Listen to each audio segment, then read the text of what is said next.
حضرت عیسیٰ علیہ السلام یعنی جیزس ایک ایسی شخصیت ہے جن کی کہانی دنیا بھر میں سنی اور سنائی جاتی ہے، لیکن اسلامی نقطہ نظر سے ان کی زندگی اور مشن کیسا تھا؟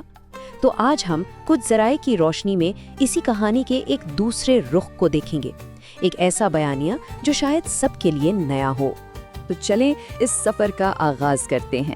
ہم سب سے پہلے ان کی معجزاتی پیدائش کی بات کریں گے، پھر ان کے نبوی کاموں پر نظر ڈالیں گے اور اس کے بعد اس اہم موڑ کو سمجھیں گے جہاں ان کے آسمان پر اٹھائے جانے کا ذکر ہے۔ آخر میں ہم ان کی واپسی کی پیش گوئی اور اس کی نشانیوں پر بھی غور کریں گے۔ اچھا، تو یہ کہانی شروع ہوتی ہے حضرت عیسیٰ علیہ السلام سے بھی پہلے۔ یہ شروع ہوتی ہے ان کی والدہ حضرت مریم سے، جو ایک انتہائی نیک اور پرہیزگار خاتون تھیں جن تک اللہ کا ایک خاص پیغام پہنچایا گیا۔ حضرت عیسیٰ علیہ السلام کو مسیح بھی کہا جاتا ہے نا؟ تو اس لقب کا مطلب کیا ہے؟ ذرائع بتاتے ہیں کہ اس کے دو بڑے گہرے معنی ہو سکتے ہیں۔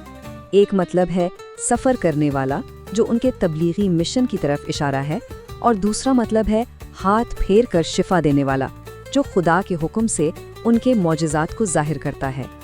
اور یہیں پر ان کا پہلا معجزہ سامنے آیا، وہ بھی بچپن میں، جب ان کی قوم نے ان کی والدہ پر سوال اٹھائے تو حضرت مریم نے صرف اپنے نو مولود بیٹے کی طرف اشارہ کر دیا، اور پھر اس بچے نے گہوارے سے ہی بات کی، اپنی والدہ کی پاک دامنی کا دفاع کیا اور اپنے آنے والے مشن کا اعلان بھی کر دیا۔ اب یہ بات بہت اہم ہے۔ ذرائع کے مطابق حضرت عیسیٰ کا گہوارے میں بولنا صرف ایک معجزہ نہیں تھا، یہ تو خود ان کی اپنی زبان سے ایک اعلان تھا کہ وہ کون ہیں۔ انہوں نے خود کو اللہ کا بندہ کہا، جو بعد میں ان کے بارے میں کیے جانے والے خدائی دعووں کو رد کرتا ہے۔ آپ یوں سمجھیں کہ یہ اس پورے بیانیے کا ایک مرکزی نقطہ ہے۔ تو چلے اب آگے بڑھتے ہیں ان کی جوانی کی طرف اور دیکھتے ہیں کہ ان کا نبوی مشن کیسے سب کے سامنے آیا۔ اور پھر 30 سال کی عمر میں ان کی زندگی میں ایک نیا موڑ آیا۔ انہیں اللہ کی طرف سے کتاب یعنی انجیل دی گئی اور لوگوں تک حق کا پیغام پہنچانے کا حکم ملا۔ اور اپنے پیغام کو سچ ثابت کرنے کے لیے انہیں کچھ حیران کن معجزے دکھانے کی طاقت بھی دی گئی۔ سوچئے ذرا، وہ مٹی سے پرندے کی شکل بناتے اور اس میں جان پھونک دیتے، پیدائشی اندھوں کو بینائی لوٹا دیتے اور کوڑ کے مریضوں کو ٹھیک کر دیتے۔ یہ سب ان کی نبوت کی کھلی نشانیاں تھیں۔ لیکن اور یہ نقطہ اس بیانیے میں شاید سب سے اہم ہے، یہ جتنے بھی معجزات تھے یہ ان کی اپنی طاقت سے نہیں تھے۔ ہر بار یہ بات بالکل واضح کر دی گئی کہ یہ سب کچھ اللہ کے حکم سے ہو رہا ہے۔ یہی وہ فرق ہے جو انہیں ایک نبی کے طور پہ پیش کرتا ہے، نہ کہ کسی الہی ہستی کے طور پہ۔ اتنی واضح نشانیوں کے باوجود حضرت عیسیٰ کو لوگوں کے انکار کا سامنا کرنا پڑا۔ بات یہاں تک پہنچی کہ ان کی جان کے خلاف ایک سازش تیار کی گئی، اور یہیں سے اس کہانی کا وہ حصہ شروع ہوتا ہے جو سب سے زیادہ مختلف ہے۔ یہ وہ مقام ہے جہاں اسلامی اور عیسائی بیانیہ ایک دوسرے سے بالکل الگ ہو جاتا ہے۔ ماخذ کے مطابق جب حضرت عیسیٰ کو قتل کرنے کی سازش اپنے عروج پر تھی تو اللہ نے براہ راست مداخلت کی۔ انہیں صلیب پر نہیں چڑھایا گیا، بلکہ انہیں زندہ آسمان پر اٹھا لیا گیا، اور ان کی جگہ ان کی شکل کسی اور شخص کو دے دی گئی جسے پھر صلیب پر چڑھایا گیا۔ تو اس بیانیے کا جو مرکزی خیال ہے وہ یہ ہے کہ صلیب کا پورا واقعہ دراصل ایک دھوکہ تھا۔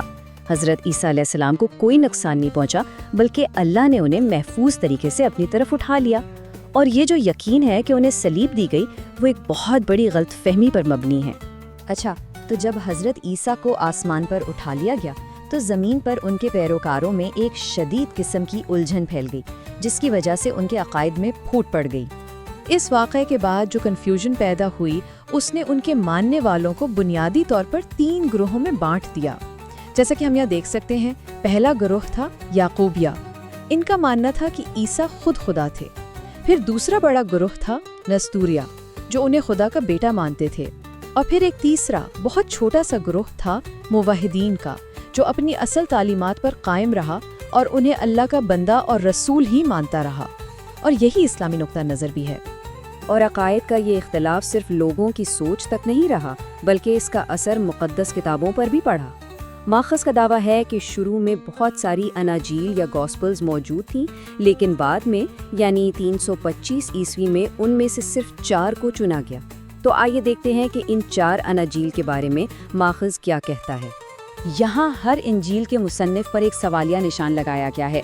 ماخذ کے مطابق متی کی جو اصل کتاب تھی وہ اب موجود نہیں۔ مرکز نے براہ راست حضرت عیسیٰ سے تعلیم حاصل نہیں کی، لوکا کی تو ان سے کبھی ملاقات ہی نہیں ہوئی، اور یوحنا سے منسوب انجیل کے مصنف پر بھی خود کچھ عیسائی علماء میں اختلاف ہے۔ اس سب کا مطلب یہ نکالا جاتا ہے کہ ان کتابوں کا جو براہ راست تعلق حضرت عیسیٰ علیہ السلام سے بنتا ہے وہ مشکوک ہے۔ لیکن حضرت عیسیٰ کی کہانی ان کے آسمان پر اٹھائے جانے پر ختم نہیں ہوتی، بلکہ یہ مستقبل میں بھی جاتی ہے، اور اس میں آخر زمانے میں ان کے ایک بہت اہم کردار کی تفصیلات بھی بتائی گئی ہیں۔ ماخذ بتاتا ہے کہ ان کی واپسی قیامت کی بڑی نشانیوں میں سے ایک ہوگی۔ وہ دمشق میں اتریں گے اور کچھ بہت بڑے کام کریں گے۔ وہ صلیب کو توڑ دیں گے، خنزیر کو ہلاک کریں گے اور جزیہ ٹیکس کو ختم کر دیں گے۔ کہا جاتا ہے کہ ان کے دور میں ایسا امن ہوگا کہ شیر اور بکری ایک گھاٹ پانی پئیں گے اور بچے سانپوں سے کھیلیں گے بغیر کسی ڈر کے۔ زمین پر واپسی کے بعد وہ 40 سال تک رہیں گے اور انصاف کے ساتھ حکومت کریں گے، اور جب ان کا مشن پورا ہو جائے گا تو وہ ایک طبی موت وفات پائیں گے اور مسلمان ان کی نماز جنازہ ادا کریں گے۔ اس طرح ان کا یہ زمینی سفر مکمل ہوگا۔ تو حضرت عیسیٰ علیہ السلام کی یہ پوری داستان ہمیں سوچنے پر مجبور کرتی ہے نا؟ یہ ایک نبی کی زندگی، ان کے معجزات اور ایک ایسے انجام کی کہانی ہے جو عام طور پر سنے جانے والے بیانیے سے بہت الگ ہے۔ یہ اس بات کی طرف بھی اشارہ کرتی ہے کہ کسی کہانی کا اختتام اس کے پورے مطلب کو کیسے ایک نئی شکل دے سکتا ہے۔